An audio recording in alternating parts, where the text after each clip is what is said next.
So hi everyone, today I'm going to explore like early childhood education in Australia, and I want to focus on play-based learning because in today's world we often ask, is play just a kid having fun or is it a complex cognitive process? If we want to answer these questions, I think we must look at the historical foundations of the Montessori method, the cognitive theories of Jean Piaget, and the social theories of Lev Vygotsky. Furthermore, I personally speaking, I'm an educator from a Chinese cultural background. I will also discuss how these Western theories blend into the Australian society as a melting pot. And I will also take a look how these ideas align with the early years learning framework and the national quality standard.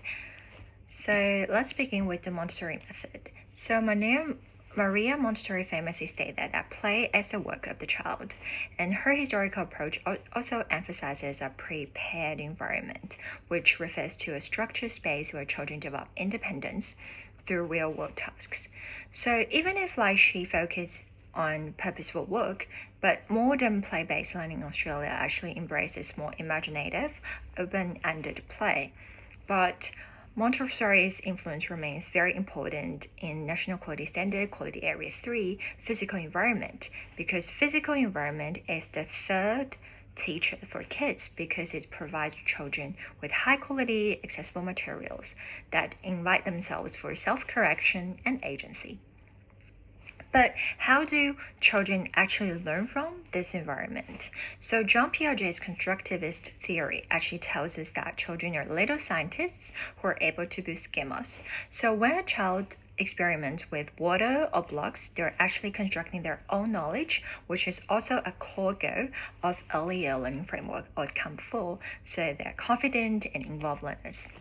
And learning is not only it's a kind of like solo journey. But Lev Vygotsky introduced the zone of proximal development, so saying that children are able to reach higher levels of thinking through social interactions. So in real classroom settings, this is where intentional teaching happens.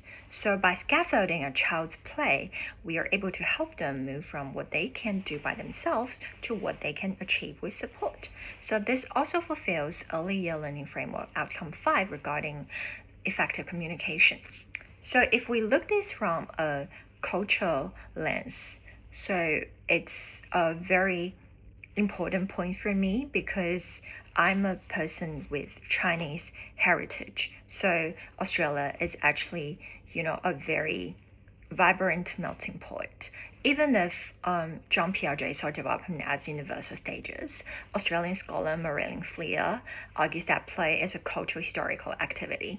So it tells me that a kid's home life and its cultural background is very important, including the values of collective effort and respect, in different cultures, and it also deeply influences how they play. So under the Australian context, I think we must practice cultural responsiveness. So, and integrating all these diverse materials like, different stories from different cultures, Aboriginal culture, Chinese culture, Korean cultures, and also blend all these things into a play-based curriculum because we're also upholding early year learning framework principle 4, equity and inclusion.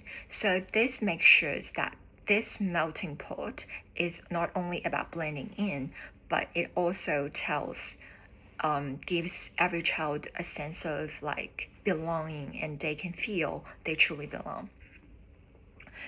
And if we look to the national quality standard, so quality area 1 actually requires all these education programs to be informed by theory. So it is very important for us to combine all of these, theories, and also the early year learning framework guides us to see play as a context for learning, where children make sense of their own world and build their own value. So whether a child is actually following, a Montessori style practical task or engaging in Vygotsky dramatic placing. So this framework actually ensures us we are supporting the whole child across all these, learning outcomes. So, to put it in a nutshell, high quality early childhood education is very important. We take different elements from different theories, for example, independence from Montessori, discovery from Piaget, and also social connections from Vygotsky, also cultural depth from these diverse communities. And we need to weave all these together under the guidance of early year learning framework and national quality standards. And that's how we actually create a play-based environment where every child in this multicultural society could be seen, heard, and supported. And thank you for listening.